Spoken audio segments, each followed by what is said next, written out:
അങ്ങനെ നമ്മുടെ ലാലേട്ടൻ പതിവ് പോലെ മറ്റൊരു പരസ്യത്തിൽ അഭിനയിച്ചു. അതിലിപ്പോൾ എന്താ കാര്യം എന്ന് ചോദിച്ചു കഴിഞ്ഞാൽ സോഷ്യൽ മീഡിയ മുഴുവൻ അതുമായി ബന്ധപ്പെട്ട അഭിപ്രായങ്ങളുടെ പ്രവാഹമാണ്. ഈ പരസ്യചിത്രം സംവിധാനം ചെയ്തിരിക്കുന്നത് നമ്മുടെ തുടരും സിനിമയിലെ വില്ലൻ ജോർജ് സാറ് പ്രകാശ് വർമ്മയാണ്. അദ്ദേഹത്തിന് മുമ്പും അതിഗംഭീരമായ ഒരുപാട് അംഗീകാരം കിട്ടുകയും ഒരുപാട് ആളുകൾ കാണുകയും ചെയ്തിട്ടുള്ള വലിയ പരസ്യചിത്രങ്ങൾ ഒരുക്കിയിട്ടുള്ള ഒരാളാണ്. അപ്പോൾ അദ്ദേഹത്തിൻ്റെ ഈ പരസ്യചിത്രം ഇതൊരു ജ്വല്ലറിക്ക് വേണ്ടിയിട്ട് ചെയ്തിട്ടുള്ള പരസ്യചിത്രമാണ്. അത് ഒരുപാട് ഡിസ്കഷൻ ഉണ്ടാക്കുന്നുണ്ട്. അതിന് കാരണം എന്താണെന്ന് വെച്ച് കഴിഞ്ഞാൽ പരസ്യചിത്രം ആരംഭിക്കുന്നത് ഇങ്ങനെയാണ്. ഒരു ഷൂട്ടിംഗ് ലൊക്കേഷൻ, ഒരു പരസ്യം ഷൂട്ട് ചെയ്യാൻ പോവുകയാണ്. അപ്പോൾ ഒരു സ്ത്രീയും പുരുഷനും ഒരുമിച്ചിരിക്കുന്നു. സ്ത്രീയുടെ ദേഹത്ത് ആഭരണങ്ങളുണ്ട്. ഇതാണ് അവരുടെ ഒരു പരിപാടി. നമ്മൾ ഇതിനു മുമ്പ് പല അഭിനേതാക്കളുടെയും ഈ ജ്വല്ലറി പരസ്യങ്ങൾ എടുത്ത് നോക്കുകയാണെങ്കിൽ പുരുഷന്മാർ പരസ്യത്തിൽ വരുന്നത്, ഇപ്പോൾ വിജയ് ആണെങ്കിലും മറ്റേതെങ്കിലും ഒരു അഭിനേതാവ് സ്വർണ്ണാഭരണങ്ങളുടെ അല്ലെങ്കിൽ ആഭരണങ്ങളുടെ പരസ്യത്തിൽ വരികയാണെങ്കിൽ ഇവർ ഈ ആഭരണം വാങ്ങിച്ചിട്ട് ഏതെങ്കിലും ഒരു സ്ത്രീക്ക് ഗിഫ്റ്റ് കൊടുക്കുകയായിരിക്കും. അമ്മയ്ക്ക് കൊടുക്കുന്നു, പെങ്ങന്മാർക്ക് കൊടുക്കുന്നു, ഭാര്യയ്ക്ക് കൊടുക്കുന്നു, കാമുകിക്ക് കൊടുക്കുന്നു. ഈ ആഭരണം എന്ന് പറയുന്നത് അവർ ഗിഫ്റ്റ് കൊടുക്കുന്നൊരു കാര്യമാണ്. ഈ പരസ്യത്തിലേക്ക് വരുമ്പോൾ ലാലേട്ടൻ ഈ ആഭരണം കണ്ടു കഴിയുമ്പോൾ ഈ കൂടെ അഭിനയിക്കുന്ന ആർട്ടിസ്റ്റിന് ഷെയ്ക്കാൻ കൊടുക്കും. പക്ഷേ അവരുടെ ദേഹത്തുള്ള ആഭരണം കണ്ടു കഴിയുമ്പോൾ അദ്ദേഹത്തിന് അതിനോടൊരു ഇഷ്ടം തോന്നുകയും അതെടുത്തുകൊണ്ട് മറ്റാരും അറിയാതെ അദ്ദേഹത്തിൻ്റെ കാരവനിലേക്ക് പോവുകയും അവിടെ വെച്ച് രഹസ്യമായി ആ ആഭരണം ധരിക്കുകയും അദ്ദേഹം മറ്റൊരു മൂഡിലേക്ക് മാറുകയും ചെയ്യുന്നുണ്ട്. അദ്ദേഹത്തിൻ്റെ കമലദളം സിനിമ റെഫറൻസ് എടുത്ത് വെച്ച് നോക്കുമ്പോൾ ഞാൻ മനസ്സിലാക്കുന്നത് കൂടുതലൊരു ലാസ്യഭാവത്തിലേക്കാണ് അദ്ദേഹം മാറുന്നത്. അതിലെ ക്യാമറ ആംഗിൾസ് എടുത്ത് നോക്കുകയാണെങ്കിലും നമ്മളൊരു ഫീമെയിൽ ആർട്ടിസ്റ്റ് ജ്വല്ലറിയുടെ പരസ്യത്തിൽ അഭിനയിക്കുമ്പോൾ ഏതൊക്കെ ആംഗിളിൽ എങ്ങനെയൊക്കെയാണോ ഷൂട്ട് ചെയ്യുക അതൊക്കെ തന്നെയാണ് അവർ ഇതിലും ക്യാരി ചെയ്തിട്ടുള്ളത്. ആ ഒരു പാട്ടിൻ്റെ മൂഡ്, ലാലേട്ടൻ്റെ മുഖത്തെ ഭാവങ്ങൾ, ഞാനത് കൂടുതലും ഒരു ലാസ്യഭാവം എന്നുള്ള രീതിയിലാണ് എനിക്ക് ഫീൽ ചെയ്തത്. ഇദ്ദേഹം ഇതിങ്ങനെ എൻജോയ് ചെയ്യുന്ന സമയത്ത് അപ്പുറത്ത് ആഭരണങ്ങൾ കാണാനില്ല എന്ന് പറയുന്നു. പ്രകാശ് വർമ്മ ലാലേട്ടൻ്റെ കാരവനിൽ വന്നിട്ട് ആഭരണം നഷ്ടപ്പെട്ടു എന്നുള്ള കാര്യം പറയാൻ വരികയാണ്. അങ്ങനെ വരുമ്പോൾ ലാലേട്ടനെ ചേട്ടാന്ന് വിളിക്കുമ്പോഴേക്കും ലാലേട്ടൻ പെട്ടെന്ന് ഞെട്ടുന്നുണ്ട്. ഞെട്ടിയിട്ട് തിരിഞ്ഞു നോക്കും. അപ്പോൾ പിടിക്കപ്പെട്ടവനെ പോലെ അദ്ദേഹത്തിൻ്റെ ഉള്ളിൽ നിന്നൊരു നാണം വരുന്നുണ്ട്. അതിൻ്റെ ഭാഗമായിട്ടൊരു ചിരിയുണ്ട്. അപ്പോഴാണ് അതിൻ്റെ ക്യാപ്ഷൻ അദ്ദേഹം പറയുന്നത് ആരും കൊതിച്ചു പോകും എന്നുള്ളത്. ഞാൻ ആലോചിക്കുന്നത് അദ്ദേഹം ഒരു ബ്രേസ്ലെറ്റ് കണ്ടു. നമ്മൾ പുരുഷന്മാർക്കുള്ള ആഭരണം, സ്ത്രീകൾക്കുള്ള ആഭരണം എന്ന് പറയുന്ന കൃത്യമായ ഒരു വിഭജനം നമ്മുടെ നാട്ടിലുണ്ട് എന്നുള്ളത് തന്നെയാണ്. ഒരു ബ്രേസ്ലെറ്റാണ് അദ്ദേഹം കണ്ടിട്ട് ഇഷ്ടപ്പെട്ടുകൊണ്ട് വന്നത്. ആ ബ്രേസ്ലെറ്റ് ഇങ്ങനെ കയ്യിലിട്ടുകൊണ്ടിരിക്കുന്ന സമയത്ത് ചേട്ടാന്ന് വിളിച്ചു കഴിഞ്ഞാൽ എന്താ എന്ന് തിരിച്ചു ചോദിക്കുകയുള്ളൂ. അവിടെ ഒരു ഞെട്ടലിൻ്റെ എലമെൻറ്റ് വരുന്നില്ലല്ലോ. അപ്പോൾ അദ്ദേഹം പോലും അല്ലാതെ മറ്റാരോ ആയിപ്പോയി എന്ന് പറയുന്നൊരു കാര്യം, ആരും കൊതിച്ചു പോകും എന്ന് പറഞ്ഞിട്ട് ഇദ്ദേഹം അത് അവിടുന്ന് മോഷ്ടിച്ചുകൊണ്ട് വരികയാണ്. അദ്ദേഹത്തിൻ്റെ സ്വകാര്യതയിൽ മാത്രമാണ് അത് എൻജോയ് ചെയ്യുന്നത്. സോ പുറമേ പോർട്രേ ചെയ്യുന്നതല്ലാത്ത മറ്റാരോ എന്തോ ആയി മാറുന്നുണ്ട് ലാലേട്ടൻ എന്ന് പറയുന്ന പോലത്തെ ഒരു എലമെൻറ്റ് എനിക്ക് അവിടെ ഫീൽ ചെയ്തു. അതിനെയൊക്കെ മുൻനിർത്തിക്കൊണ്ട് ഈ ചർച്ചകളൊന്ന് നോക്കിക്കാണാമെന്നാണ് ഞാൻ വിചാരിക്കുന്നത്. പക്ഷേ അതിനു മുമ്പ് ഈ പരസ്യം നമ്മളിൽ ഉണ്ടാക്കേണ്ട ഒരു ചോദ്യം അല്ലെങ്കിൽ ഒരു ചർച്ചയായി തുടങ്ങുകയാണെങ്കിൽ നന്നായിരുന്നു എന്ന് എനിക്ക് ഫീൽ ചെയ്യുന്ന കാര്യം, നമ്മൾ ഈ ആഭരണങ്ങളെ ഈ പറയുന്നൊരു ജെൻഡർ ലൈൻ്റെ അപ്പുറവും ഇപ്പുറവും നിർത്തുന്ന ആണുങ്ങളുടെ ആഭരണങ്ങൾ, സ്ത്രീകളുടെ ആഭരണങ്ങൾ എന്നൊക്കെ വേർതിരിച്ച് നിർത്തുന്ന ആ രീതി മാറേണ്ട സമയം എന്നേ അതിക്രമിച്ചു എന്നുള്ളതാണ്. ഇപ്പോൾ ഒരുപാട് സോഷ്യൽ മീഡിയ ഇൻഫ്ലുവൻസേഴ്സ് ഉണ്ട്. അവർ ഒരു മാലയൊക്കെ ഇട്ടുകൊണ്ടൊരു ഫോട്ടോയ്ക്ക് പോസ്റ്റ് ചെയ്താൽ, ഒരല്പം മേക്കപ്പ് കൂടുതലിട്ട് ഫോട്ടോയ്ക്ക് പോസ്റ്റ് ചെയ്ത് സ്വന്തം റീലും സ്റ്റോറിയൊക്കെ അടിക്കുകയായിരിക്കും. ആ സമയത്ത് അവിടെ ചെന്ന് അവരെ പുച്ഛിക്കുക, അവരുടെ ജെൻഡറിനെ ചോദ്യം ചെയ്യുക, ഇങ്ങനെയുള്ള കാര്യങ്ങൾ പുരുഷന്മാർ തന്നെ ചെയ്യുന്നുണ്ട്. പുരുഷന്മാരും സ്ത്രീകളും ചെയ്യുന്നുണ്ട്. പുരുഷന്മാർക്ക് എന്തുകൊണ്ട് ആഭരണങ്ങൾ ധരിച്ചുകൂടാ? നിങ്ങളൊന്ന് ആലോചിക്കുക. പഴയ രാജാക്കന്മാരുടെ ഫോട്ടോസും ഇപ്പോൾ സിനിമകളിൽ വരുന്ന വിഷ്വൽസൊക്കെ എടുത്ത് നോക്കിക്കോളൂ. നമ്മുടെ രാജാക്കന്മാരൊക്കെ പണ്ട് മുത്തുമാലയൊക്കെ ധരിക്കുമായിരുന്നു. അവർ സ്വർണ്ണം കൊണ്ടും മറ്റുമൊക്കെ ഉണ്ടാക്കിയിട്ടുള്ള ആഭരണങ്ങൾ ധരിക്കുമായിരുന്നു. ഒരു പക്ഷേ സ്ത്രീകളെക്കാൾ കൂടുതൽ ആഭരണം ധരിച്ചത് പുരുഷന്മാരായിരുന്നു എന്ന് പോലും നമുക്ക് തോന്നിപ്പോകും. കൈകളിലും കാലിലിട്ടുണ്ടായിരുന്നു എന്ന് എനിക്കറിയില്ല. കൈകളിലൊക്കെ ഒരുപാട് കല്ലുകളൊക്കെ വെച്ചിട്ടുള്ള മോതിരങ്ങൾ, കിരീടം. എത്ര റാണിമാരെ നമ്മൾ തപ്പി നോക്കി കഴിഞ്ഞാൽ അവർ കിരീടം വെക്കുന്നത്, അത് ഇത്രയും സൈസുള്ള കിരീടമൊക്കെ വെച്ചുകൊണ്ടിരിക്കുന്നത്. അപ്പോൾ ഈ ആഭരണങ്ങൾ എന്ന് പറയുന്നത് പുരുഷഭാവത്തിൻ്റെ മാസ്കുലിനിറ്റിയുടെ ഒക്കെ ഒരു ഭാഗമായിട്ട് അല്ലെങ്കിൽ ഈ പൗരുഷത്തിൻ്റെ ഒരു പ്രതിഫലനമായിട്ട് കൂടി നമ്മൾ കണ്ടിരുന്നൊരു കാലഘട്ടം ഉണ്ടായിരുന്നു. പക്ഷേ പിന്നീട് സ്വർണം എന്ന് പറയുന്നത് അല്ലെങ്കിൽ ആഭരണങ്ങൾ എന്ന് പറയുന്നത് സ്ത്രീയുടേത് മാത്രമായി തുടങ്ങി എന്നുള്ളത് നമുക്ക് ഈ പറയുന്ന ഫാഷൻ ഇൻഡസ്ട്രിയുടെ ഒരു പുറകോട്ടൊക്കെ തിരിഞ്ഞു നോക്കിക്കഴിഞ്ഞാൽ ഏകദേശമൊക്കെ മനസ്സിലാവും. നിങ്ങൾ മലയാളത്തിൽ തന്നെ ഇറങ്ങിയിട്ടുള്ള പരസ്യഗാനങ്ങൾ എടുത്ത് നോക്കിയാൽ നമ്മൾ ഏറ്റവും സെലിബ്രേറ്റ് ചെയ്യുന്ന പരസ്യഗാനമൊക്കെ പെണ്ണായാൽ പൊന്നു വേണം. അത് ആണുങ്ങളുടെ കയ്യിൽ പൊന്നിരുന്നാൽ ശരിയാവില്ലേ? നമുക്കൊരാവശ്യം വരുമ്പോൾ പണയം വെച്ചൂടെ? നമുക്ക് ഈ പറഞ്ഞ പോലെ ഒരു സ്വർണ്ണമാല വാങ്ങിച്ചു വെച്ചൂടെ? നമുക്ക് പല ഡിസൈനിലുള്ള ആഭരണങ്ങൾ ധരിച്ചൂടെ? ഒരു ആണ് ധരിക്കുന്ന സ്വർണ്ണമാല ഇങ്ങനെ 2-3 ഡിസൈനേ പറ്റുള്ളൂ. അതിനപ്പുറത്തേക്ക് ഒരു നെക്ലസ് പോലൊരു മാല അത് ധരിക്കുന്നത് എൻ്റെ ഉള്ളിലുള്ള ഒരു ഇമോഷൻ്റെ എക്സ്പ്രഷനായിട്ട് എനിക്ക് കാണാൻ പറ്റുമ്പോൾ ബാക്കിയുള്ളവർ എന്തിനാണ് അതിൻ്റെ പുറത്ത് കയറി അഭിപ്രായം പറയുന്നത്? അല്ലെങ്കിൽ അങ്ങനെ ഒരു സാമൂഹ്യ ചിന്താഗതി എന്തിനാണ് നമ്മൾ ഇപ്പോഴും മെയിൻറ്റെയിൻ ചെയ്യുന്നത്? എനിക്ക് പലപ്പോഴും ഫീൽ ചെയ്തിട്ടുള്ളത് 2 കാര്യങ്ങളിൽ നമ്മൾ ഒരുപാട് പുറകിലാണെന്നുള്ളതാണ്. ഒന്ന്, ഈ ഫാഷൻ എന്ന് പറയുന്ന കാര്യത്തിനെ ഒരു സെൽഫ് എക്സ്പ്രഷനായിട്ട് നമ്മൾ കാണുന്ന കാര്യത്തിൽ വളരെ വളരെ വളരെ വളരെ പുറകിലാണ് എന്ന് തോന്നിയിട്ടുണ്ട്. അതുകൊണ്ടാണ് ഒരല്പം മേക്കപ്പ് കൂടുതൽ ധരിക്കുന്ന അല്ലെങ്കിൽ ജെൻഡർ ഫ്ലൂയിഡ് ആയിട്ടുള്ള വസ്ത്രങ്ങൾ ധരിക്കുന്ന ആളുകളെയൊക്കെ കളിയാക്കാൻ നമുക്കിപ്പോഴും പറ്റുന്നത്. അതിനൊരു കുറവ് പോലെ, അല്ലെങ്കിൽ അവർ മാനസിക രോഗികളാണ് എന്ന് വരെ മുദ്ര കുത്താൻ തയ്യാറാവുന്ന രീതിയിൽ ആളുകൾ ഇപ്പോഴും ഇവിടെ തുടരുന്നതിൻ്റെ കാരണം നമ്മളതിനൊരു സെൽഫ് എക്സ്പ്രഷനായിട്ട് കാണുന്നില്ല. എനിക്കിപ്പോൾ ഇങ്ങനൊരു വസ്ത്രം ധരിക്കുന്നതാണ് എനിക്ക് കോൺഫിഡൻസ് തരുന്നത്, അല്ലെങ്കിൽ എനിക്കിങ്ങനെ ധരിക്കാൻ തോന്നുന്നു, ഞാനത് ധരിക്കുന്നു, അതിലിപ്പോൾ എന്താ കുഴപ്പം? ഞാൻ ആ വസ്ത്രം ധരിക്കുന്നത് നിങ്ങളെ അൺകംഫർട്ടബിൾ ആക്കേണ്ടത് നിങ്ങൾക്കത് ഇഷ്ടമല്ലെന്നോ അല്ലെങ്കിൽ അത് ആണും പെണ്ണും ഒക്കെ മാറി ധരിക്കേണ്ടതാണ് എന്നുള്ള ചിന്തയുടെ പുറത്തല്ല. നിങ്ങളുടെ സ്വൈര്യ ജീവിതത്തിനെ, നിങ്ങളുടെ സമാധാനത്തിനെ നശിപ്പിക്കുന്ന എന്തെങ്കിലും തരത്തിലൊരു വസ്ത്രധാരണമൊക്കെ ഞാൻ ചെയ്യുകയാണെന്നുണ്ടെങ്കിൽ, എൻ്റെ ഡ്രസ്സ് നിങ്ങളുടെ കണ്ണിൽ കുത്തുമെങ്കിൽ ഓക്കെ. അങ്ങനെ അല്ലാത്തൊരു സാഹചര്യത്തിൽ നമ്മൾ എന്തിനാണ് ഈ അഭിപ്രായം പറയുന്നത്? അത് മറ്റൊരാളുടെ സെൽഫ് എക്സ്പ്രഷനാണ്. അയാൾ ചിലപ്പോൾ ഒരു ആൺകുട്ടിയായിരിക്കും, ചിലപ്പോൾ ഒരു ട്രാൻസ്ജെൻഡർ ആയിരിക്കും, ചിലപ്പോൾ ഒരു പെൺകുട്ടിയായിരിക്കും. അയാൾക്ക് ഷർട്ടും പാവാടയും കൂടി ഇടാൻ തോന്നിയിട്ടുണ്ടാവും, ഇട്ട് നോക്കട്ടെ. മുണ്ടെടുക്കുന്ന അതേ അനാറ്റമിക്കൽ ബെനിഫിറ്റൊക്കെ തന്നെയല്ലേ ഈ പാവാട എടുക്കുമ്പോഴും കിട്ടുന്നുള്ളൂ. അതിപ്പോൾ മാറിപ്പോയി എന്ന് വെച്ചാൽ എന്താണ് കുഴപ്പം?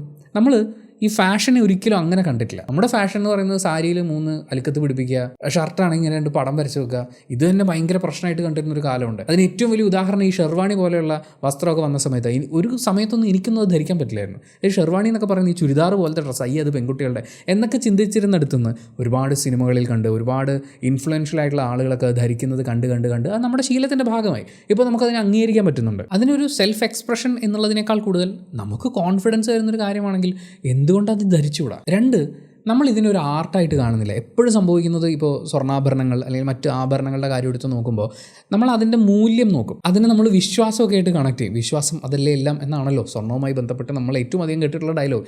പല കാര്യങ്ങളായിട്ട് ഇതിനെ അസോസിയേറ്റ് ചെയ്യുന്നുണ്ട്. പക്ഷേ ഇതിനൊരു ആർട്ടായിട്ട് നമ്മൾ കാണുന്നത് പലപ്പോഴും വളരെ ചുരുക്കമാണ്. നമ്മുടെ നാട്ടിലെ തട്ടാന്മാർ അതിഗംഭീരമായിട്ടുള്ള ഡിസൈനുകൾ ഉണ്ടാക്കിയിട്ടുണ്ട്.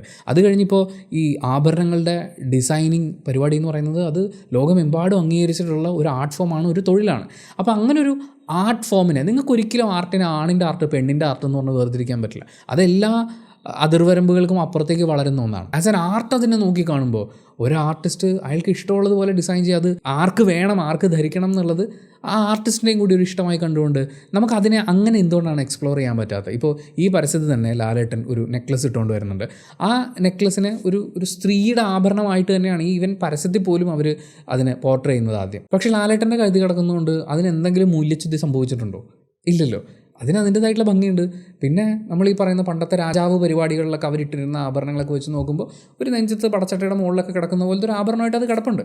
ഒരാണിന് എന്തുകൊണ്ട് അത് ധരിച്ചുകൂടാ? ആണിന് വേണ്ടി അത്തരമൊരു ആഭരണം ഒരു ആർട്ടിസ്റ്റിന്, ഒരു ജ്വല്ലറി ആർട്ടിസ്റ്റിന് എന്തുകൊണ്ട് ഡിസൈൻ ചെയ്യാൻ പറ്റില്ല? ഞാൻ ഈ ചോദ്യങ്ങളൊക്കെ ജസ്റ്റ് നിങ്ങളുടെ ചിന്തയിലേക്ക് വെച്ച് തരാൻ വേണ്ടിയിട്ട് മാത്രമാണ്, അല്ലാതെ ഇതാണ് ശരി ഇങ്ങനെയാണ് ശരി എന്നൊന്നും പറയാൻ വേണ്ടിയിട്ടല്ല കേട്ടോ. ഇനി നമുക്ക് ലാലേട്ടൻ്റെ ആ പരസ്യത്തിലേക്ക് വരാം. ഇതിനോട് സിമിലർ ആയിട്ടൊരു പരസ്യം ഫഹദ് ഫാസിൽ അഭിനയിച്ച് കുറച്ച് നാൾ മുമ്പ് റിലീസായിട്ടുണ്ടായിരുന്നു. ആ പരസ്യത്തിലേക്ക് നമുക്ക് വരാം. അതിനുമുമ്പ് ലാലേട്ടൻ്റെ ഈ പരസ്യത്തെക്കുറിച്ച് സംസാരിക്കാം. ഇവിടെ 3 കാര്യങ്ങൾ പരിഗണിച്ചുകൊണ്ട് ആ പരസ്യത്തെ നോക്കിക്കാണുമ്പോൾ ലാലേട്ടനെ അഭിനന്ദിക്കാതിരിക്കാൻ പറ്റില്ല. 1, ലാലേട്ടൻ ദി മാൻ, ഒരു പുരുഷൻ എന്ന നിലയിൽ അദ്ദേഹം ഒരു പുരുഷനാണ്. അതുമാത്രമല്ല, മലയാളിയുടെ പുരുഷൻ എന്ന് പറയുന്ന ഒരു കോൺസെപ്റ്റ് എടുത്ത് നോക്കുമ്പോൾ അതിൻ്റെ എല്ലാ പൗരുഷ ഭാവങ്ങളെയും ആവാഹിച്ചുകൊണ്ടുള്ള നിരവധി കഥാപാത്രങ്ങളെ അവതരിപ്പിച്ചിട്ടുള്ളൊരു അഭിനേതാവ്. നമ്മൾ ഈ ആഭരണങ്ങളുടെ കാര്യത്തിൽ മാത്രമല്ല, ആണിങ്ങനെയായിരിക്കണം പെണ്ണിങ്ങനെയായിരിക്കണം എന്ന് പറയുന്ന ഒരുപാട് സാമൂഹികമായിട്ടുള്ള കാഴ്ചപ്പാടുകളുണ്ട്. ആ കാഴ്ചപ്പാടുകളിൽ പുരുഷഭാവം എന്നുള്ളതിനെ ഏറ്റവും പവർഫുള്ളായി സ്ക്രീനിൽ കൊണ്ടുവന്നിട്ടുള്ള അഭിനേതാക്കളിൽ ഏറ്റവും മുന്നിൽ നിൽക്കുന്ന ആൾ തന്നെയാണ് ലാലേട്ടൻ. അദ്ദേഹത്തെ പോലെ ഒരാൾ ഇങ്ങനെ ഒരു കാര്യം ചെയ്യുമ്പോൾ ഇത് പുരുഷനും തോന്നും. പുരുഷനും ഒരു മാലയിട്ട് നോക്കാൻ തോന്നിയാൽ ചിലപ്പോൾ എന്താ കുഴപ്പം? കുറച്ച് വലിപ്പമുള്ളൊരു മോതിരം കയ്യിലിടാൻ തോന്നി, ഒരു വളയിടണമെന്ന് തോന്നി, എന്താന്നേ കുഴപ്പം? അയാൾക്ക് അതിലൊരു സന്തോഷം കണ്ടെത്താൻ പറ്റുന്നുണ്ടെങ്കിൽ അയാൾ അതിനെ അനുവദിക്കുക എന്നുള്ളതല്ലേ. നമ്മൾ പലപ്പോഴും പുരുഷൻ്റെ പ്രിവിലേജുകളെ കുറിച്ച് സംസാരിക്കുമ്പോൾ അതിനോടൊപ്പം ഈ പറയുന്ന എല്ലാ സാമൂഹികമായ പ്രിവിലേജുകൾക്കും ഒപ്പം പുരുഷന് കട്ട് ഓഫ് ചെയ്യപ്പെടുന്ന ഒരുപാട് ഇഷ്ടങ്ങളുണ്ട്, സ്വാതന്ത്ര്യങ്ങളുണ്ട്. അതിലൊന്ന് നമ്മൾ ഈ പറയുന്ന ആഭരണം എന്ന് പറയുന്ന ഒരു സെൽഫ് എക്സ്പ്രഷനാണ്. ചില കാര്യങ്ങളൊക്കെ ഞാൻ ഇടുന്ന സമയത്ത് എന്നെ പുച്ഛിച്ച ആളുകളുണ്ട്. ചില കാര്യങ്ങൾ എനിക്ക് ഒന്ന് ധരിച്ച് നോക്കണമെന്ന് തോന്നുമ്പോഴും ഞാനത് ഇട്ട് കഴിഞ്ഞാൽ അതിനൊരു പെണ്ണുങ്ങളുടെ സ്ഥാനമായി പോകില്ലേ എന്ന് പറയുന്നത് പോലെ ചിന്തിച്ചിരുന്നൊരു കാലഘട്ടമൊക്കെ ഉണ്ട്. പക്ഷേ അങ്ങനെയുള്ള തടസ്സങ്ങൾക്കപ്പുറത്തേക്ക് നമുക്കിതിനെ ഇഷ്ടപ്പെടാനും നമുക്കിഷ്ടമെന്ന് തോന്നുന്നത് നമ്മുടെ ജീവിതത്തിൽ കൊണ്ടുവരാനുള്ള സ്വാതന്ത്ര്യം കിട്ടണം. 2, മോഹൻലാൽ ദി ആക്ടർ എന്നുള്ളതാണ്. നമ്മൾ ഈ പരസ്യത്തിലേക്ക് നോക്കുകയാണെങ്കിൽ ലാലേട്ടൻ അദ്ദേഹത്തിൻ്റെ ക്യാരവനിലേക്കാണ് പോകുന്നത്. അദ്ദേഹത്തിന് ഒളിക്കാനുണ്ട് മറക്കാനുണ്ടെന്ന് പറയുന്നത് പോലെ അദ്ദേഹം അതുമായിട്ട് അദ്ദേഹത്തിൻ്റേതായിട്ടുള്ളൊരു സ്പേസിൽ ചെന്നിരുന്ന് ഈ ആഭരണത്തെ വളരെയധികം എൻജോയ് ചെയ്യാണ്. ആ സമയത്ത് അദ്ദേഹം കൊടുക്കുന്ന ഭാവങ്ങളൊക്കെ നമ്മൾ നോക്കുമ്പോൾ അതിന് കുറേ കൂടി ഒരു ലാസ്യഭാവം എന്നുള്ള രീതിയിലാണ് എനിക്ക് ഫീൽ ചെയ്തത് കേട്ടോ. അങ്ങനെ തെറ്റായി തോന്നുന്നുണ്ടെങ്കിൽ അത് തിരുത്തുക. നമ്മൾ പലപ്പോഴും ഇതുപോലെ മേക്കപ്പ് ഇടുക, ആഭരണം ധരിക്കുക എന്നുള്ളതിനെ ഒരു സ്ത്രൈണഭാവമുള്ള പുരുഷൻ എന്ന് പറയുന്നത് നമ്മുടെ സിനിമകൾ എടുത്ത് നോക്കിയാൽ തന്നെയും നമുക്ക് കൂടുതൽ കാണാൻ പറ്റുക ഒരു ക്രൈമുമായിട്ട് അസോസിയേറ്റ് ചെയ്തിട്ടായിരിക്കും. ട്രാൻസ്ജെൻഡർ അല്ലെങ്കിൽ സ്ത്രൈണഭാവമുള്ള പുരുഷൻ എന്ന് പറയുന്നത് അവനെപ്പോഴും ഒരു ക്രൈം ചെയ്യുന്ന ആളായിരിക്കും. അതല്ലെങ്കിൽ അത് വെറും കോമഡി ആയിരിക്കും. അതായത് എല്ലാവർക്കും പുച്ഛിക്കാനും കളിയാക്കാനും തള്ളിപ്പറയാനും വേണ്ടി മാത്രമുള്ള കഥാപാത്രങ്ങളൊക്കെ ആയിട്ടാണ് നമ്മൾ സിനിമകളിലൊക്കെ കണ്ടിട്ടുള്ളത്. പക്ഷേ ലാലേട്ടൻ ഇവിടെ ഈ ഭാവങ്ങളിലൂടെ കടന്നു പോകുമ്പോൾ ഒരിക്കൽ പോലും അങ്ങനെ തോന്നിയിട്ടില്ല. എന്തൊരു ഗ്രേസ്ഫുൾ ആയിട്ടാണ് ആ മനുഷ്യൻ ആ ഭാവങ്ങളെ ഉൾക്കൊണ്ടതെന്ന് അത് വീണ്ടും വീണ്ടും കണ്ടു നോക്കുമ്പോൾ ഇതിലെവിടെയും നമുക്കൊന്നും പറയാനില്ലല്ലോ. ഇവിടെ നമുക്ക് കുറ്റപ്പെടുത്താൻ അത് മോശമായിപ്പോയി, അങ്ങനെ ഒരു എക്സ്പ്രഷൻ അത് ഭയങ്കര ഓവറായിപ്പോയി എന്നൊന്നും എനിക്ക് എവിടെയും പറയാൻ തോന്നിയിട്ടില്ല. ഞാൻ ഒരുപാട് വട്ടം ആവർത്തിച്ച് ആ പരസ്യം കണ്ടു. ഇങ്ങനൊരു വീഡിയോ ചെയ്യുന്ന സമയത്ത് അദ്ദേഹത്തിൻ്റെ ഭാവങ്ങളെ ലാസ്യഭാവങ്ങളെന്നും സ്ത്രൈണഭാവം എന്നൊക്കെ പറയുമ്പോൾ അതിലുണ്ടാകുന്ന പ്രശ്നങ്ങളെക്കുറിച്ച് ആലോചിച്ച് ഒത്തിരി വട്ടം ഞാൻ ആവർത്തിച്ചിട്ടുണ്ട്. പക്ഷേ ഇവിടെ ഒരിക്കൽ പോലും ലാലേട്ടൻ ആസ് ആൻ ആക്ടർ ആ ചെയ്തു വെച്ചിരിക്കുന്നത് മോശമാണ് എന്നെനിക്ക് പറയാൻ തോന്നുന്നില്ല. എനിക്കത് വളരെയധികം ഇഷ്ടപ്പെടുകയും ചെയ്തു. ഒരു മനുഷ്യൻ അത്രയധികം സന്തോഷത്തോടുകൂടി അത്രയധികം തന്നെ എക്സ്പ്ലോർ ചെയ്യുക എന്ന് പറയുന്ന ഒരു ഇമോഷനിലൂടെ കടന്നു പോകുമ്പോൾ അയാളുടെ ഏറ്റവും പേഴ്സണൽ സ്പേസിൽ നിൽക്കുക എന്ന് പറയുന്ന ആ ഒരു കാര്യത്തിനെ സ്ക്രീനിലേക്ക് കൊണ്ടുവരുമ്പോൾ അതിഗംഭീരമായിട്ടാണ് അദ്ദേഹം ചെയ്തിരിക്കുന്നത്. 3, ലാലേട്ടൻ ദി സ്റ്റാർ എന്നുള്ളതാണ്. അദ്ദേഹത്തെ പോലെ ഇൻഫ്ലുവൻഷ്യലായ ഒരാൾ ഇങ്ങനൊരു പരസ്യം ചെയ്യുമ്പോൾ, ഇങ്ങനൊരു കോൺസെപ്റ്റിനെ അദ്ദേഹം ഉൾക്കൊണ്ടുകൊണ്ട് അവതരിപ്പിക്കുമ്പോൾ അതുണ്ടാക്കുന്ന ഇമ്പാക്റ്റ്, അതിന് കിട്ടാൻ പോകുന്ന റീച്ച്, അത് ആളുകളിൽ ഉണ്ടാക്കാൻ പോകുന്ന മാറ്റം എന്ന് പറയുന്നത് ചിലപ്പോൾ 1% ഉണ്ടാവുള്ളൂ. ഇങ്ങനൊരു മാലയോ വളയോ ഒക്കെ ധരിക്കണം എന്നൊക്കെ ചിന്തിക്കുന്ന ഒരു പുരുഷന്, പിന്നെ ലാലേട്ടൻ്റെ ഒരുപാട് ഫീമെയിൽ ഫാൻസ് ഉണ്ട്, അവർക്കും ഭയങ്കര സന്തോഷമായിരിക്കും. ഈ പറയുന്ന ബ്രാൻഡിനോട് അവർക്കുള്ള ഇഷ്ടവും താല്പര്യമൊക്കെ കൂടുമായിരിക്കും, അതൊക്കെയുണ്ട്.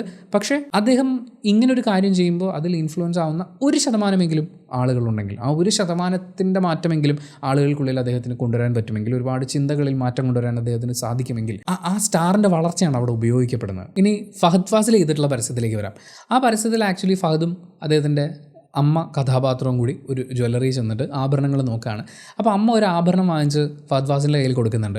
അദ്ദേഹം അത് ധരിക്കുന്നുണ്ട്. അതൊരു മൂക്കുത്തിയാണ്. എനിക്കൊരു മൂക്കുത്തി ധരിക്കണം എന്ന് ആഗ്രഹിക്കുന്ന ഒരു പുരുഷൻ അവനത് ധരിക്കുന്നു. അപ്പോൾ അമ്മ ചോദിക്കുന്നൊരു ചോദ്യമുണ്ട്, why should girls have all the fun എന്നുള്ളത്. അയാൾക്ക് ഇപ്പോൾ കാത് കുത്തുന്ന പുരുഷന്മാരുണ്ട്, കാത് കുത്തുന്നത് പുരുഷന്മാർക്ക് ചേർന്നല്ല എന്ന് പറഞ്ഞ് പുച്ഛിക്കുന്നവരും നമ്മുടെ നാട്ടിലുണ്ട്. ചിലർ ഈ ആചാരങ്ങളുടെയൊക്കെ ഭാഗമായിട്ട് എന്നുള്ളൊരു കാരണം കൂടി അതിൻ്റെ കൂടെ ചേർത്ത് വെക്കാറൊക്കെ ഉണ്ട്. കാത് കുത്തിയിട്ട് കണ്ണാടി നോക്കുമ്പോൾ നല്ല ലുക്ക് തോന്നുന്നുണ്ടെങ്കിൽ നിങ്ങൾക്ക് കാത് കുത്തി കൂടെ, ഇത് ബാക്കിയുള്ളവരുടെ അഭിപ്രായം നോക്കേണ്ടതിനാ. അതേപോലെ തന്നെ മൂക്ക് കുത്തുമ്പോൾ മൂക്കിലൊരു ഡയമണ്ടിൻ്റെ തിളക്കം കാണുന്നത് തൻ്റെ സൗന്ദര്യത്തെ കൂട്ടുന്നു, അല്ലെങ്കിൽ തൻ്റെ കോൺഫിഡൻസിനെ ബൂസ്റ്റ് ചെയ്യുന്നു, അല്ലെങ്കിൽ ഞാൻ എന്ന് പറയുന്ന വ്യക്തിയുടെ ഒരു വൈഭവം എനിക്ക് ബാക്കിയുള്ളവരിലേക്ക് എത്തിക്കാൻ ഇങ്ങനെ ഒന്നുകൂടി ആവശ്യമാണെന്ന് തോന്നുകയാണെങ്കിൽ കാശുണ്ടെങ്കിൽ വാങ്ങിച്ചിടണം. അതിന് എന്താ പറയുക, മറ്റേ നാട്ടുകാർ അതും ഇതും പറയുന്നൊന്നും ചിന്തിക്കേണ്ട കാര്യമില്ലല്ലോ. അപ്പോൾ അദ്ദേഹം ആ ആഭരണം ധരിച്ചിട്ടുള്ള, അങ്ങനെയാണ് ആ പരസ്യം എൻഡ് ചെയ്യുന്നത്. എനിക്ക് ഈ 2 പരസ്യങ്ങളും തമ്മിലുള്ള പ്രധാന വ്യത്യാസമായിട്ട് ഫീൽ ചെയ്തത്, ലാലേട്ടൻ്റെ ക്യാരക്ടർ ഈ പരസ്യത്തിൽ ആഭരണങ്ങൾ കാണുമ്പോൾ അത് ധരിക്കുമ്പോൾ അദ്ദേഹത്തിൻ്റെ ഭാവങ്ങളിലൊരു വ്യത്യാസം വരുന്നുണ്ട്. അദ്ദേഹം അതിനെ മറച്ചു വെച്ചാണ് എൻജോയ് ചെയ്യുന്നത്. അതായത് മുറിയൊക്കെ അടച്ചിട്ടിട്ട് ആണ് പുള്ളി ഇത് ഇട്ടിട്ട് അദ്ദേഹത്തിൻ്റെതായിട്ടുള്ള ഭാഗങ്ങളിലൂടെയൊക്കെ കടന്നു പോകുന്നത്. പെട്ടെന്നൊരാൾ വന്ന് ചേട്ടാന്ന് വിളിക്കുമ്പോഴേക്കും ഞെട്ടുന്നുണ്ട്. പക്ഷേ ഫഹദിൻ്റെ ക്യാരക്ടർ ഈ ആഭരണത്തിനെ ആസ് എ പുരുഷൻ, അയാൾക്കൊന്നും മറക്കാനില്ല. തൻ്റെ ജെൻഡർ ആണെങ്കിലും തൻ്റെ ആറ്റിറ്റ്യൂഡാണെങ്കിലും തൻ്റെ സ്ഥാനമാനങ്ങളാണെങ്കിലും ഇതൊന്നും അയാൾക്ക് എവിടെയും നഷ്ടപ്പെടാനില്ല. അതൊന്നും നഷ്ടപ്പെടുത്താതെ തന്നെ എനിക്ക് വളരെ കോൺഫിഡൻ്റായി ഒരു ആഭരണം ധരിക്കാൻ സാധിക്കും എന്ന് പറയുന്നൊരു ഇമേജാണ് ഫഹദിൻ്റെ പരസ്യത്തിലേക്ക് വരുന്നത്. പക്ഷേ ലാലേട്ടൻ്റെ പരസ്യത്തിലേക്ക് വരുമ്പോൾ അതെന്തോ ഒളിഞ്ഞും മറിഞ്ഞും ആണ് അദ്ദേഹം എൻജോയ് ചെയ്യുന്നത് എന്നുള്ളതാണ് എനിക്ക് കുറേയും കൂടി കൺസെപ്റ്റ് വൈസ് ഭയങ്കരമായിട്ട് ഇഷ്ടപ്പെട്ടത്. ഫഹദ് ഫാസിൽ ചെയ്തിട്ടുള്ള ആഡാണ്, പക്ഷേ അതിന് ഈ പറയുന്ന പോലെ യൂട്യൂബിൽ എടുത്ത് നോക്കിയാലും വലിയ റീച്ചോ വ്യൂസോ ഒന്നുമില്ല. ആഭരണം ധരിക്കുന്നത് ഒരു പുരുഷൻ എന്നുള്ള നിലയ്ക്ക് എനിക്കൊരു കുറവൊന്നുമില്ല. എനിക്ക് ആരുടെ മുമ്പിൽ ഒന്നും മറക്കാനില്ല. ഇതെൻ്റെ കോൺഫിഡൻസ് ആണ്, ഞാനിത് ചെയ്യും എന്നുള്ള ആറ്റിറ്റ്യൂഡിൽ അത് ചെയ്തിരിക്കുന്ന ഫഹദിൻ്റെ ആഡാണ് എനിക്ക് കുറേയും കൂടി ഇഷ്ടപ്പെട്ടത്. ഇനി ലാലേട്ടൻ്റെ ഈ ഒരു പരസ്യം, ഇതിൽ എനിക്ക് കുഴപ്പമായി തോന്നിയിട്ടുള്ള ചില കാര്യങ്ങളുണ്ട്. അതിലേറ്റവും പ്രധാനപ്പെട്ട ഒന്ന് എന്ന് പറയുന്നത്, സ്ത്രീകൾ സാധാരണ ധരിക്കുന്ന ആഭരണം കണ്ടപ്പോൾ അതിനോടൊരു ഇഷ്ടം തോന്നി തൻ്റെ സ്വകാര്യതയിൽ ആ ആഭരണം കൊണ്ടുപോവുകയും അത് ധരിക്കുകയും ചെയ്യുന്ന ലാലേട്ടൻ്റെ ക്യാരക്ടറിലൊരു ചേഞ്ച് വരുന്നത് ഈ ഒരു പരസ്യത്തിൽ കാണിക്കുന്നുണ്ട്. അതായത് ആ ആഭരണം അയാളുടെ ഉള്ളിലെ ലാസ്യഭാവങ്ങളെ, ഞാൻ സ്ത്രൈണഭാവങ്ങൾ എന്ന് റെഫർ ചെയ്യുന്നത് സ്ത്രീകളായാലും ഇങ്ങനെ പുരുഷന്മാരായാലും ഇങ്ങനെ പാടുള്ളൂ എന്ന് പറയുന്ന ഒരു ഉറപ്പിക്കലിന് വേണ്ടിയിട്ടല്ല. പക്ഷേ നമ്മൾ കണ്ടിട്ടുള്ളൊരു ലാലേട്ടനുണ്ട്, മോഹൻലാലായിട്ടാണ് അദ്ദേഹം ആ പരസ്യത്തിൽ അഭിനയിക്കുന്നത്. അപ്പോൾ നമ്മൾ കണ്ടിട്ടുള്ളൊരു ലാലേട്ടനുണ്ട്, അയാളുടെ ഭാവത്തിലുള്ള ഈ പുരുഷഭാവങ്ങളുണ്ട്, അതിനെ പൂർണ്ണമായും ഒഴിവാക്കിക്കൊണ്ട് മറ്റൊരു ക്യാരക്ടർ തന്നെ ആയിട്ട് അദ്ദേഹം മാറുകയാണ്. പിന്നെ ക്യാമറ ആംഗിൾസും മറ്റു കാര്യങ്ങളൊക്കെ വെച്ചുകൊണ്ടാണ് പറയുന്നത്. ആ ബാക്ക്ഗ്രൗണ്ടിൽ പോകുന്ന ആ മ്യൂസിക്, സുന്ദരൻ എന്നുള്ള വാക്കൊക്കെ ആ ബാക്ക്ഗ്രൗണ്ട് സ്കോറിൽ വരുമ്പോൾ പോലും ആ ഭാവങ്ങളിലുള്ള വ്യത്യാസമാണ് ഞാൻ പറയുന്നത്. അപ്പോൾ അത്തരം ആഭരണങ്ങൾ ധരിക്കുന്നത് നിങ്ങളെ അത്തരത്തിലുള്ളൊരു മൈൻഡ് സെറ്റിലേക്ക് എത്തിക്കും എന്ന് പറയുന്ന ഒരു വ്യാഖ്യാനത്തിന് ഇവിടെ സാധ്യതയുണ്ട്. നമ്മുടെ നാട്ടിൽ LGBTQ കമ്മ്യൂണിറ്റിയെ മുഴുവനായി കുറ്റപ്പെടുത്താൻ വേണ്ടി കുറേ ആളുകൾ പറഞ്ഞുകൊണ്ട് നടക്കുന്നത് ഇങ്ങനെയുള്ള തോന്നലുകൾ, ട്രാൻസ്ജെൻഡർ ആയിരിക്കുക എന്ന് പറയുന്നത് അതൊരു മാനസിക തകരാറാണ്, ഷോക്ക് അടിപ്പിക്കണം, എന്നിട്ട് ഒരു സർജറിയൊക്കെ ചെയ്ത് പുരുഷനായും സ്ത്രീയായും അങ്ങനെ ഡിവൈഡ് ചെയ്യപ്പെട്ട് തന്നെ ജീവിക്കണം എന്നൊക്കെ പറയുന്ന, ഇതിനെ ഒരു മാനസിക രോഗമായി മുദ്രകുത്തി അങ്ങനെയുള്ള ആളുകളെ കൊന്നുകളഞ്ഞാൽ പോലും കുഴപ്പമില്ല എന്നൊക്കെ ചിന്തിക്കുന്ന അത്രയും ടോക്സിക്കായി ചിന്തിക്കുന്നൊരു വിഭാഗം എവിടെയുണ്ട്. ആ ആളുകളുടെ ചിന്താധാരയോട് എവിടെയൊക്കെയോ ചേർന്ന് നിൽക്കുന്നത് പോലെ അവർക്കിതിനെ ഉപയോഗിക്കാൻ പറ്റും. ഈ പരസ്യം ചെയ്തിട്ടുള്ള ആളുകൾക്ക് അങ്ങനെ ഒരു കോൺസെപ്റ്റ് ഉണ്ടെന്ന് ഞാൻ വിശ്വസിക്കുന്നില്ല. പക്ഷേ അങ്ങനെ ഇതിനെ വ്യാഖ്യാനിക്കാൻ ഇതിൻ്റെ അപ്പുറത്തെ സൈഡിൽ നിൽക്കുന്ന ഒട്ടും മനുഷ്യത്വം ഇല്ലാത്ത ആളുകൾക്ക് വളരെ എളുപ്പമാണ്. കാരണം ആഭരണങ്ങൾ നിങ്ങളുടെ പുരുഷത്വത്തെ സപ്രസ് ചെയ്ത് സ്ത്രൈണതയെ പുറത്തേക്ക് കൊണ്ടുവരും. നിങ്ങൾ വസ്ത്രം ഇന്ന വസ്ത്രങ്ങൾ ധരിച്ചുകൊണ്ടിരുന്നു കഴിഞ്ഞാൽ നിങ്ങളുടെ ഉള്ളിൽ നിന്ന് ഇത് പുറത്തേക്ക് വരും. നിങ്ങൾ ഇത്തരം സിനിമകൾ കണ്ടു കഴിഞ്ഞാൽ നിങ്ങളുടെ ജെൻഡറിനെ കുറിച്ച് നിങ്ങൾക്ക് കൺഫ്യൂഷൻ ഉണ്ടാവും എന്നൊക്കെ പറഞ്ഞ് ആളുകളുടെ മാനസികാവസ്ഥയെ ചൂഷണം ചെയ്യുന്ന കുറേ ആളുകൾ, അവർക്ക് ഇതെങ്ങനെ ഉപയോഗിക്കാൻ പറ്റുമെന്നുള്ള ആ ഒരു ആശങ്കയാണ് എനിക്കിതിൽ ആദ്യത്തെ പ്രശ്നമായിട്ട് തോന്നിയത്. രണ്ടാമത്തെ പ്രശ്നം, ഈ ആഭരണങ്ങൾ എന്ന് പറയുന്നത്, അതായത് സ്ത്രീകളുടെ ആഭരണങ്ങൾ എന്ന് പറയുന്നത്, ആ സ്ത്രീകളുടേതായി തന്നെ തുടരുക എന്ന് പറയുന്ന ഒരു കോൺസെപ്റ്റ് എവിടെയോ ഇരിപ്പില്ലേ എന്നുള്ളതാണ്. കാരണം ഇതിൻ്റെ ഏറ്റവും അവസാനം ലാലേട്ടൻ പറയുന്ന ഡയലോഗ് ആരും കൊതിച്ചു പോകും എന്നുള്ളതാണ്. ശരിയാണ്, കൊതി തോന്നും. പുരുഷനായാലും ആ ആഭരണങ്ങൾ അയ്യോ എന്തൊരു ഭംഗിയാണ് എന്ന് തോന്നും. പക്ഷേ ആ ആഭരണത്തിന് ആ പുരുഷന് എൻജോയ് ചെയ്യണമെങ്കിൽ അത് അവിടെ നിന്ന് എടുത്തുകൊണ്ട് വന്ന് തൻ്റെ സ്വകാര്യതയിൽ വെച്ച് എൻജോയ് ചെയ്യണം.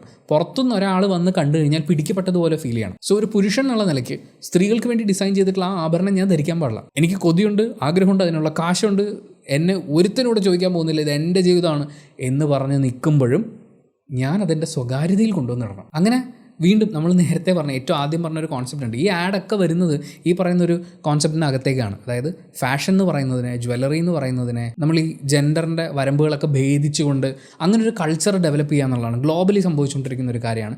അതിൻ്റെ കൂടി ഒരു തുടർച്ചയാണ് ഈ പരസ്യം എന്നാണ് എനിക്ക് ഫീൽ ചെയ്യുന്നത്. പക്ഷേ ആ കോൺസെപ്റ്റിൽ നിന്ന് കുറേ ഡിഫറെൻ്റായി മാറുന്നത് ഇങ്ങനെയുള്ള കുറച്ച് കാര്യങ്ങൾ കൊണ്ടാണെന്ന് എനിക്ക് തോന്നി. അതായത് സ്ത്രീകളുടെ ആഭരണം സ്ത്രീകൾക്കുള്ളതാണ്, പുരുഷനിടുകയാണെങ്കിൽ രഹസ്യമായിട്ടൊക്കെ വേണം, ഇച്ചിരി നാണിക്കേണ്ട കാര്യമാണ് എന്ന് പറയുന്ന ആ സാധനം ഇപ്പോഴും ഇവിടെ നിലനിൽക്കുന്നുണ്ട്.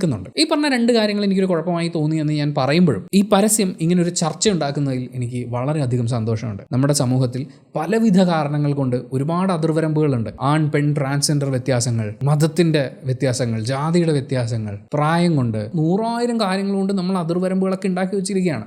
ഇതിൽ ആഭരണങ്ങളുടെ ഫാഷൻ്റെ കാര്യത്തിലേക്ക് വരുമ്പോൾ അനിവാര്യമായിട്ടുള്ളൊരു മാറ്റമാണ് എനിക്കിഷ്ടമുള്ള ആഭരണം, എനിക്കിഷ്ടം തോന്നുന്ന ആഭരണം, എനിക്കിഷ്ടം തോന്നുന്ന വസ്ത്രം, അത് ധരിക്കാനുള്ള എൻ്റെ സ്വാതന്ത്ര്യം അത് ബാക്കിയുള്ളൊരു ചോദ്യം ചെയ്യാൻ പാടില്ല എന്ന് പറയുന്ന ആ ഒരു അവസ്ഥയിലേക്ക് മാറണം. അങ്ങനെ ഒരു ചർച്ചയ്ക്ക് തുടക്കം കുറിക്കാൻ ഇങ്ങനൊരു പരസ്യത്തിന് സാധിക്കുമെന്നാണ് ഞാൻ വിചാരിക്കുന്നത്. നമ്മൾ നേരത്തെ പറഞ്ഞ Lalettan, the actor, the star, the man എന്നൊക്കെ പറയുന്ന കാര്യങ്ങൾ വെച്ചുകൊണ്ട് അദ്ദേഹത്തിൻ്റെ ഈ പരസ്യത്തിലെ എഫേർട്ടിനെ ബഹുമാനിക്കുമ്പോഴും ഇതിൻ്റെ കോൺസെപ്റ്റ് കൂടുതൽ ആളുകൾ ചർച്ച ചെയ്യുകയും അതൊരു മാറ്റത്തിന് കാരണമാവുകയും ചെയ്യുകയാണെങ്കിൽ തീർച്ചയായും അത് വളരെ സ്വാഗതാർഹമായിട്ടുള്ള കാര്യമാണ്. പക്ഷേ ഈ കോൺസെപ്റ്റിനെ ഏറ്റവും മനോഹരമായി അല്ലെങ്കിൽ അതിനെ കുറേയും കൂടി അർത്ഥവത്തായി അവതരിപ്പിച്ചു എന്ന് എനിക്ക് ഫീൽ ചെയ്യുന്നത് മാർട്ടിൻ പ്രക്കാട്ടാണ്. അദ്ദേഹത്തിൻ്റെ കോൺസെപ്റ്റായിരുന്നു ഫഹദിൻ്റെ ആഡ്. അതിന് മുൻപ് ഈ കോൺസെപ്റ്റിൽ വേറെ ആഡ് വന്നിട്ടുണ്ടോ എന്ന് എനിക്കറിയില്ല. അങ്ങനെ ഉണ്ടെങ്കിൽ തീർച്ചയായും നിങ്ങളത് കമൻറ്റ് ബോക്സിൽ രേഖപ്പെടുത്തുക.